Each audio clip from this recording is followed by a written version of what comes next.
ఆత్మీయతను, ప్రేమానురాగాల్ని ఎలా నింపాడో నాకైతే ఆ రోజు అర్థం కాదు. పక్కకు పోయి నేను 10 నిమిషాలు ఆలోచన చేశాను. ఎవరైనా సరే మనము ఎన్నాళ్ళు బ్రతికామనేది కాదు, ఎలా బ్రతికామనేది కాదు, మన కోసం మనం బ్రతికినాము అంటే మన కోసం పరితపించే వాళ్ళు కనీసం 4 సంపాదించుకోవాలని నేను ఆ రోజే అనుకున్నాను.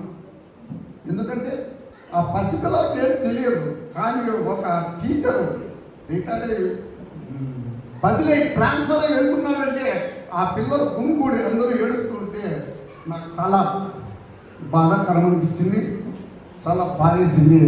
అయినా ప్రభుత్వ ఉద్యోగం కాబట్టి బదిలీలు తప్పవు కాబట్టి పిల్లలందరికీ సర్ది చెప్పాడు సార్ కూడా చాలా బాధపడ్డాడు. నేను చూశాను, నేను కూడా పక్కకి వెళ్ళి కొద్దిసేపు మనసును కుదుటపరుచుకున్నాను.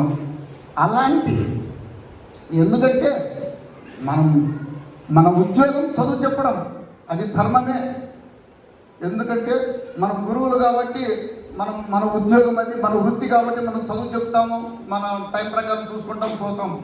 అది కాదు, కానీ పిల్లలతో ఎంత మమేకమైపోయాడో, వాళ్ళ మనసుల్లో, వాళ్ళ హృదయాల్లో ఎంత గూడు కట్టుకున్నాడో అది నేను చాలా ఆలోచన చేశాను.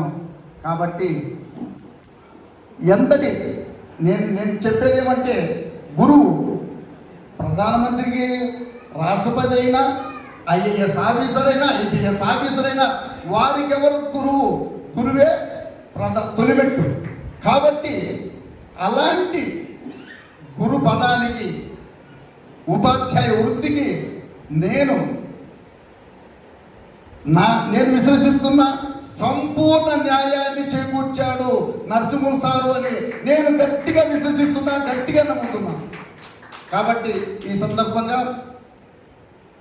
పదవి విరమణ, ఎందుకంటే సార్ ఇంకా సమాజానికి ఉపయోగపడాల్సిన అవసరం ఉండే, విద్యార్థుల బంగారు భవిష్యత్తుకు బాటలు వేయాల్సిన అవసరం ఉండేను. అయినా కూడా ప్రభుత్వ నిర్ణయాలకు మనము ఖచ్చితంగా పలవగాల్సిందే.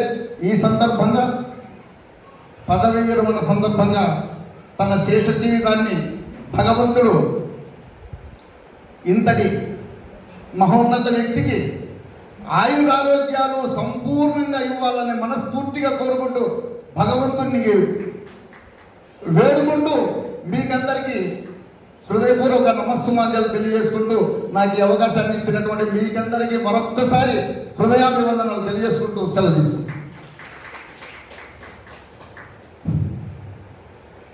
Thank you very much. అన్నగారికి యాక్చువల్గా మైక్ అవసరం లేదు, ఆయన మేము సభాకేసరి అని అంటుంటాం. అన్నగారు అంత అనర్గళంగా మరి చదువుకున్నది own 10th class, but 10th నానా సరే ఓకే. అదేవిధంగా తన కూతురు కూడా ఇప్పుడు సివిల్స్కి ప్రిపేర్ అవుతుంది అనమాట. ఇంతకుముందు కూడా ఫిలిమ్స్లో కొద్దిగా సెలెక్ట్ అయింది, బట్ మెయిన్స్లో మిస్ అయింది. చెప్పాలనుకున్నాను, చెప్పాను ఓకే. దాని తర్వాత అక్కడ పాఠశాల ఉందా లేదా అనుకున్నారు ఫస్ట్, దాని తర్వాత ఉంటుందా లేదా అనుకున్నారు. ఆ విధంగా ఉన్న స్థితి నుండి ఉన్నత స్థితికి, దాని తర్వాత మహోన్నత స్థితికి తీసుకెళ్లారు ప్రతి ఒక్క ఉపాధ్యాయుడు. దాని తర్వాత వచ్చిన హెచ్ఎం మన నరసింహ సార్ తర్వాత చంద్రబాబు సార్ గారు రావడం జరిగింది. ఆయన కూడా చాలా చక్కగా నిర్వహించారు. దాని తర్వాత పెద్ద యూనియన్ లీడర్స్ అంతా మామూలుగా యూనియన్ లీడర్స్ అంటే ఎట్లా ఉంటుందో అనుకుంటారు, బట్ ఆ విధంగా కదా పాఠశాలలో మాత్రం స్టేట్ లీడర్సే మొత్తం అంతా. సూర్యుడు సార్ కానీ, రమణయ్య సార్ కానీ, ఈ విధంగా సర్దార్ వల్లి కానీ ప్రతి ఒక్కరు యూనియన్ లీడర్స్ ఉన్నా కానీ ఎంతో ఉన్నతమైన వ్యక్తులు, ఎంతో ఉన్నతంగా వర్క్ చేశారు. విధంగా చంద్రబాబు సార్, చిదంబరెడ్డి అన్న గారు కూడా అక్కడే వర్క్ చేశారు. ప్రతి ఒక్కరు ఆ యొక్క వృత్తికే గౌరవాన్ని తీసుకొచ్చారు. మీనాక్షి మేడం గారు కానీ ప్రతి ఒక్కరూ వాళ్ళని గుర్తు తెచ్చుకోవాలి ఈ సందర్భంగా. దాని తర్వాత సార్తో పాటుతో పనిచేసినటువంటి సహచర ఉపాధ్యాయులు మాట్లాడాల్సిందిగా కోరుచున్నాం నుంచి. అందులో మొదటిగా కోటంక పాఠశాల నుంచి ఎవరైనా ఒక ఉపాధ్యాయులు వచ్చి మాట్లాడాల్సిందిగా కోరుచున్నాం. జెడ్పీహెచ్ఎస్ కోటంక.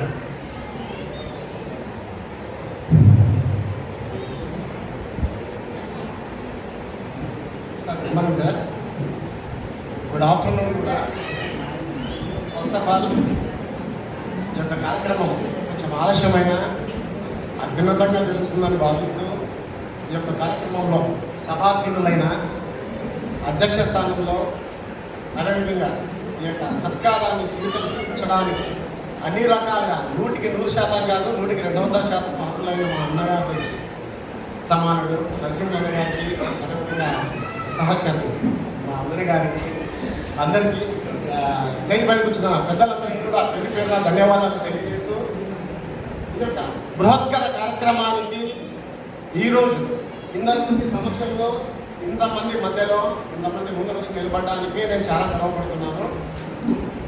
ఎందుకంటే అన్నగారి గురించి చెప్పాల్సిన అనుభవం వయసు అర్హత అన్నీ లేవని నేను ఫీల్ అవుతున్నా.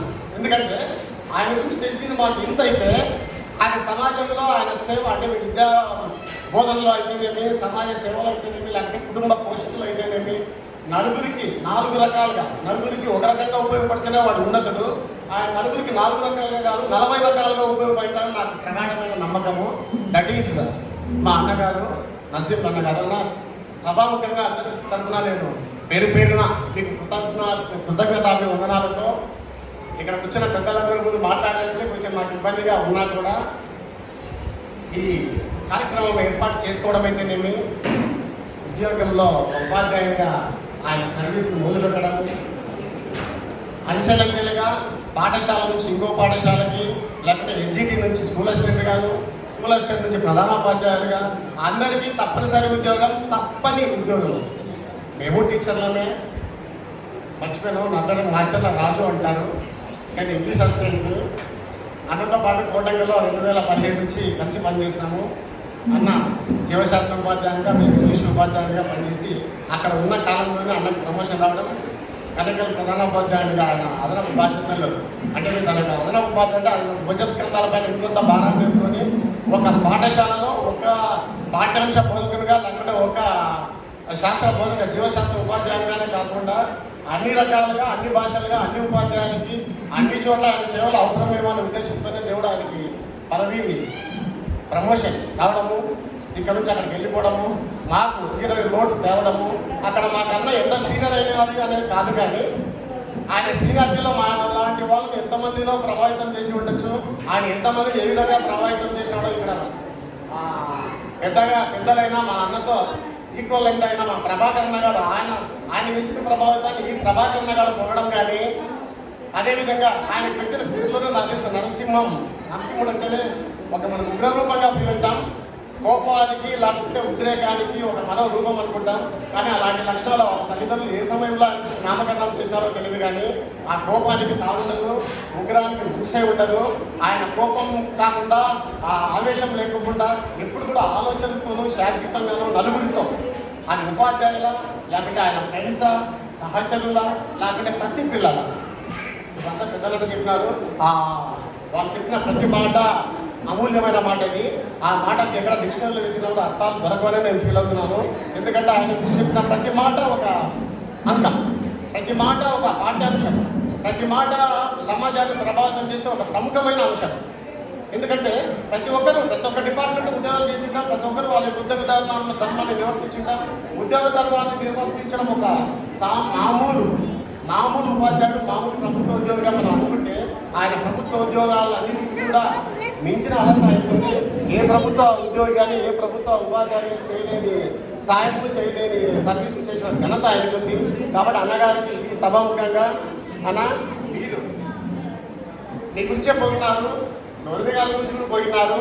కాబట్టి ఇంతవరకు ఈ సర్వీస్ కాలంలో 62 ఏళ్ళ మీ జీవిత చరిత్రలో బాల్య దశ నుంచి కూడా యవన దశ నుంచి కూడా ఒక నిరుద్యోగిగా ఉపాధ్యాయుడిగా ప్రధానోపాధ్యాయుడిగా సెకండరీ టీచర్గా తర్వాత ఇన్ని స్థానాలు గుర్తించుకొని ఆ దైవ సన్నిధిలో ఆ దేవుని కృపతో మీరు పదవి విరమణ వయసును కూడా ఆ పదవి విరమణ తర్వాత అనుభవించాల్సిన జీవితాన్ని కూడా మంచి ఆరోగ్యాలతో అనుభవించాలని ఆయన మీరు అన్ని రకాలుగా అర్హుడని దేవుడు ఆ యొక్క సహకారాన్ని ఖచ్చితంగా అందిస్తాడని. అంతేకాకుండా ఈ సర్వీస్ కాలంలో మీరు చెప్పిన సాధనలు కానీ అన్నలు కానీ అంతా చెప్పారు. ఆమె పసిపిల్లల్లో పోతే పసిపిల్లలాగా ఉంటాడు, పెద్దోళ్ళలో పోతే పెద్దోళ్ళుగా ఉంటారు. 2010 మేము ఆగస్టు అక్కడ వాళ్ళు ఎవరితోనూ మాట్లాడారు. మేము కొంచెం 4 మాటలు ఇక్కడ మా సంస్థ ఉపాధ్యాయులు ఇక్కడ రవితారెడ్డి తెలుగు కానీ ఇక్కడ మా తెలుగు పండిత మా అన్వేష్ కానీ మా జీవశాస్త్ర ఉపాధ్యాయులు లింగాటన్న కానీ ఇంకా కొంతమంది రాధాకృష్ణ గారు ఫస్ట్గా నేను ఎవరు ఏ మనసులో ఏమో తెలియదు కానీ నేను ఫస్ట్ ఆ రోజు స్కూల్లో అడిగిపెట్టినప్పుడు నేను ఎవరితో మాట్లాడా అంటే మనిషి గురించి అర్థమైంది. మీకు అందరికీ ఎంత అర్థమైనాడో మాకు ఇప్పటికే కదా అప్పటికే అర్థమైపోయింది. కానీ 1-2 రోజులు అర్థం కాదు నేను ఎవరితో మాట్లాడాను ఇంత తీసామో అది ఇదని కొంచెం వరకే ఉంటుంది. తర్వాత కాలంలో ఆయన గురించి తెలిసిందంటే ఆయన మాట్లాడకుండా 10 మందిని మాట్లాడేటట్లు చేసే శక్తి ఆయనలో ఉందని నాకు తెలుసుకున్నాను. కాబట్టి ఇట్లాంటి సన్నివేశం రావడం ఈ యొక్క సభాముఖంగా ఆయన గురించి మేము కలుసుకోవడం, ఆ 30 తారీఖు మేము కలుద్దామని అనుకున్నాం. కొన్ని కారణాల వల్ల అన్న మళ్ళా ఒక రోజు ప్రత్యేకంగా ఈ యొక్క సమావేశాన్ని ఏర్పాటు చేసుకున్నాం వాళ్ళని చెప్పడం, ఆ యొక్క కార్యక్రమం ఈ రోజు జరగడం మాకు ఆనందం, మహదానందం, తర్వాత అట్లాగే బ్రహ్మానందం కూడా. కాబట్టి అన్న అందరి తరఫున మీకు ఆశీస్సులు, చిన్నవాళ్ళైనా మేము పెద్దవాళ్ళ తరఫున ఆశీస్సులు ఉండాలని, మా సపోర్ట్ మీకు జీవితంలో ఎప్పుడు ఉంటుందని, మీరు కూడా సమాజానికి మరింత ఉపయోగపడేటట్టు ఆ దేవుడు మేము తీర్చిదిద్దింటాడని అనుకుంటూ ఈ యొక్క అవకాశం ఇచ్చిన అందరికీ పేరు పేరున ధన్యవాదాలు తెలియజేసుకుంటూ thank you very much. Thank you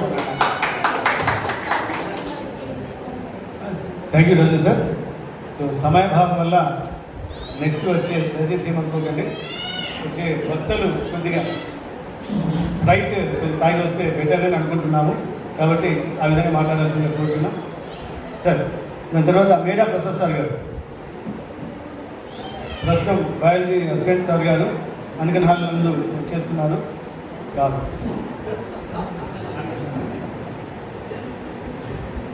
సభా సరస్వతికి వందన. ఇప్పటికే టైం 2 దాటుతా ఉంది, చాలామంది ఫోన్ చేయాలా, కానీ ఇప్పుడు మాట్లాడకపోతే మరి ఎప్పుడు మాట్లాడలేము. ఎందుకంటే సార్ గారితో నాకు అటువంటి అనుబంధం ఉంది కాబట్టి దయచేసి శ్రోతలు ఒక 10 నిమిషాల పాటు త్వరగా ముగించేస్తాము, సార్కి సన్మానం చేస్తాము. సార్ కొన్ని మాటలు నేను కూడా కొంచెం తక్కువగా మాట్లాడాలి సార్, అయిపోతుంది. సో నేను 2009లో సెప్టెంబర్ 1న రేగడికొత్తూరు స్కూల్లో జాయిన్ కావడం జరిగింది. సో అప్పుడు సార్ అప్పటి నుంచి నాకు పరిచయము. సో మా బయాలజీ ప్రకారము మనిషి పుట్టడమే ఒక విజయం. అలా ఒక విజయంతో పుట్టి చక్కగా చదువు